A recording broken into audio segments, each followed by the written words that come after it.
आइए देखते हैं एक और सवाल है जो कि 11 से विभाजित होने वाली संख्या से संबंधित है, जो आरआरबी एनटीपीसी में 2016 में पूछा गया है।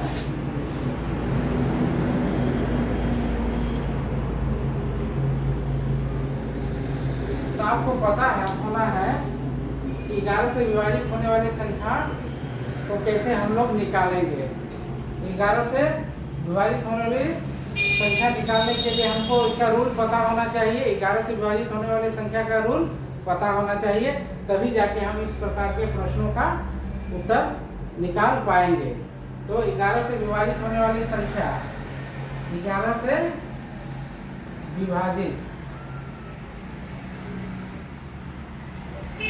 होने वाली संख्या क्या हो जाएगा हमारा? विषम स्थानों का, विषम स्थानों के अंकों का योग माइनस सम स्थानों के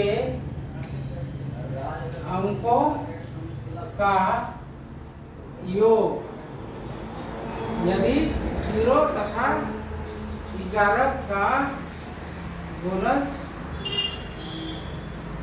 हो तो 11 से विभाजित होगा।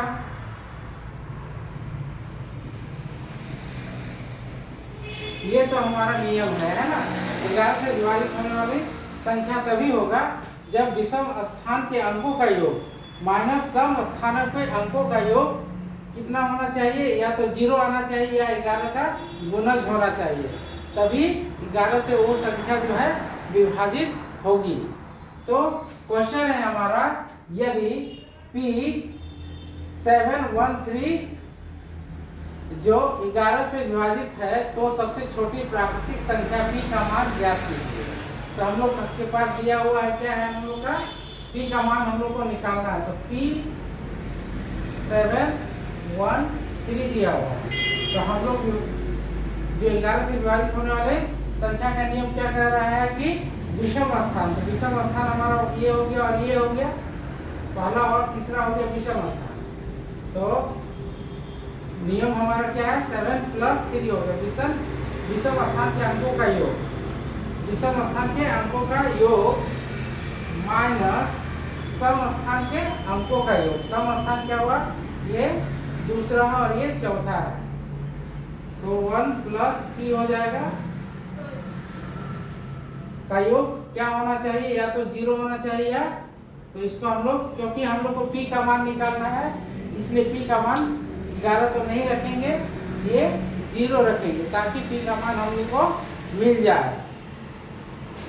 तो हम लोग क्या रखते हैं? 0 रखते हैं।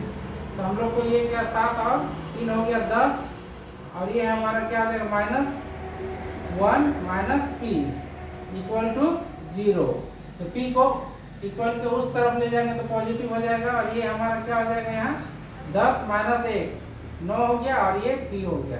तो इस प्रकार P का वैल्यू हम लोग को क्या मिला? 9 मिला। तो इस प्रकार के सवालों को जब भी हम लोग बनाएंगे जो कि 11 से विभाजित है, तो ये नियम का पालन करना पड़ेगा, तभी आप इस प्रकार के सवाल बना सकते हैं। तो हमारा आंसर कौन सा होगा? आंसर हमारा डी होगा। आंसर डी होगा हमारा आंसर, राइट आंसर हमारा डी होगा। तो इस प्रकार हम लोग बना सकते हैं।